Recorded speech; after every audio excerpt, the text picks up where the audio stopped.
सब के सब यहाँ, उलमा का साथ दो, आओ सब के सब यहाँ।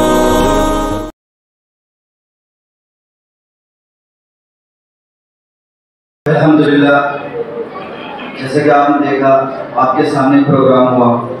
इस प्रोग्राम का मकसद ये नहीं है कि लोग आएँ और बस अपना घर जा कर के भूल जाएँ।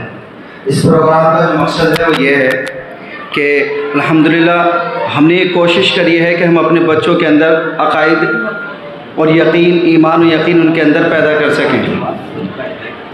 भाई मेरी बात जरा थोड़ी सी तवज्जो से, हमने ये सोचा है अल्हम्दुलिल्लाह जो हमारा तहफ़्फ़ुज़ दीन इंडिया है और इसी की एक शाख है ऑल इंडिया बैतुल इमदाद चैरिटेबल ट्रस्ट, हम इसके ज़रिए हमने ये अहद किया है कि अल्हम्दुलिल्लाह हम पूरे हिंदुस्तान के अंदर ऐसे क्विज़ चलाएँगे जो अभी आपने देखा, जो हमने एक हफ़्ते पहले भी बच्चों के इम्तिहानात कराए थे कि वो 50 सवालात शुरुआत में देंगे।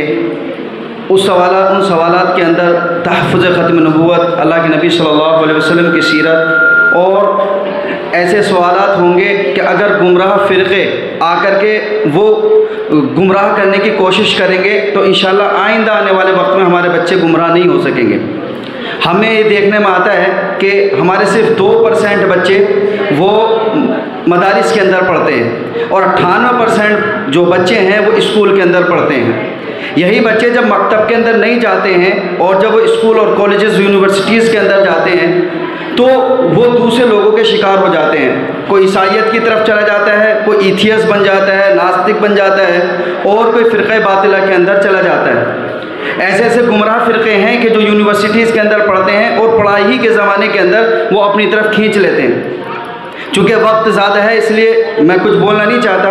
तकरीबन आज से 4 महीने पहले मेरे भाई की कॉल आई मेरे पास और मुझसे कहने लगा कि एक लड़का है, वो पढ़ने गया हुआ था कहीं पर किसी यूनिवर्सिटी में, कि वो मेरे पास में रोज़ाना आता है और वो मुझको तबलीग करता है और मुझको ऐसे वसवसे डाल रहा है, ऐसा महसूस होता है कि कहीं मैं उसके वसवसों के झांसों में ना आ जाऊँ। मैंने उससे फ़ौरन कहा है कि उससे अपना कता ताल्लुक़ कर, तो उससे आज के बाद में नहीं मिलेगा। तो कहने का जो मकसद है कि हम उन 2% बच्चों की इतनी फ़िक्र नहीं करनी जो मदरसे के अंदर पढ़ रहे हैं, इंशाअल्लाह उनका ईमान महफूज रहेगा।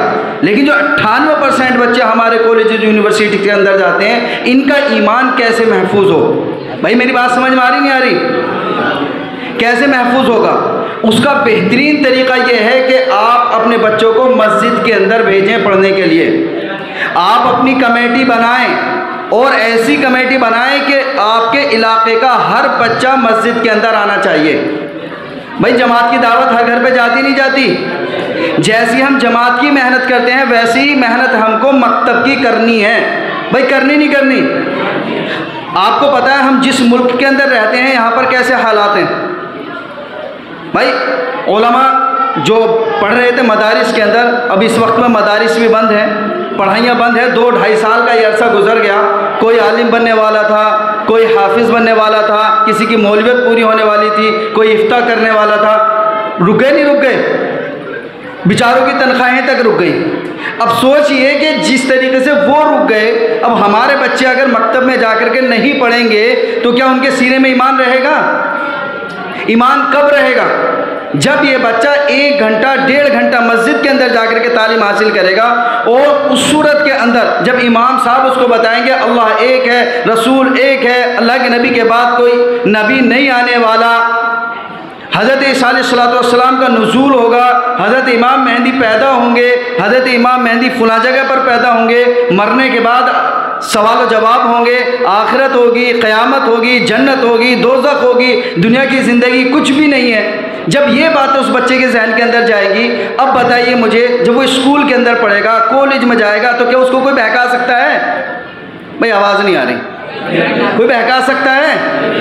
अब जब ये IPS भी बनेगा, ये UPSC भी क्लियर करेगा, ये जज भी बनेगा, ये वकील भी बनेगा, ये डॉक्टर भी बनेगा, और जब ये बाशरा होगा, मैंने माना बाशरा भी नहीं है लेकिन इसके सीने में ईमान है, इसके दिल के अंदर क़ुव्वत ईमानी का जज्बा है, तो जब ये बैठेगा तो वहाँ पे इंसाफ के साथ काम करेगा नहीं करेगा? भाई आप जो अल्हम्दुलिल्लाह बैठे हो, क्यों बैठे हो? आपके सीने में ईमान है इसलिए तो बैठे हो ना। अब जब यही बच्चा भाई दरोगा बन गया मिसाल के तौर पे, तो जब इसके सीने में ईमान होगा तो रिश्वत लेगा? जब इसकी गवर्नमेंट जॉब लगेगी तो लोगों की भलाई के काम करेगा, उनसे पैसे वसूलेगा। लेकिन ये कब होगा? कब होगा? और ईमान कब बनेगा? और मकतब में कौन भेजेगा? देखो अब आवाज़ नहीं आ रही। मकतब में कौन भेजेगा? हम भेजेंगे ना, सब अहद कर रहे हैं। अब अंदाज़ा लगा लेना, सुबह को बैठना कि हमारी मस्जिद के आसपास या इस कॉलोनी में कितने बच्चे हैं और कितने बच्चे पढ़ने के लिए आ रहे हैं। लगाएंगे अंदाज़ा। अगर 10% आ रहे तो सोच लो हम खतरे में हैं। कल क़यामत के दिन सब पे डंडा बरसेगा जो फिक्र नहीं करेगा। मैं गारंटी से कह रहा हूँ। एक ईमान वो है जो आदमी सिर्फ अपने लिए इख्तियार किए बैठा हुआ है, इबादत कर रहा है दबा करके अल्लाह की, वो किसी और की मदद नहीं कर रहा, सिर्फ अपने ईमान की मदद कर रहा है। लेकिन अल्लाह को कौन बंदा पसंद है? जो दूसरों को भी ईमान की दावत देता हो। भाई देंगे, ये अहद करके उठें कि इंशाअल्लाह सारे के सारे बच्चे मस्जिद के अंदर, मदरसे के अंदर पढ़ने जाएंगे। उसके बाद अपने बच्चों को कुछ भी बनाओ, बग़ैर तालीम के मत छोड़ो। इस वक्त मुसलमानों को 2 चीज़ों की बड़ी ज़रूरत है, एक है सब्र की और दूसरा है तालीम की। समझ रहे नहीं समझ रहे? हाँ, दोनों तरीके की तालीम हमारे बच्चों को चाहिए।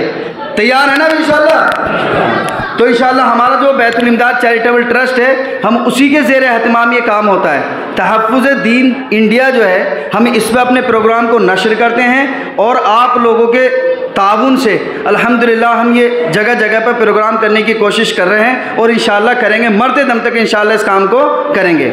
हमारा काम तो सिर्फ आप लोगों को उभारना है, बाकी काम आप लोगों को करना है, क्योंकि बच्चे किसके हैं? हाँ, करेंगे भाई इंशाअल्लाह। ठीक है, मैं हज़रत से दुआ के लिए कह रहा हूँ, दुआ के बाद इंशाअल्लाह नमाज होएगी।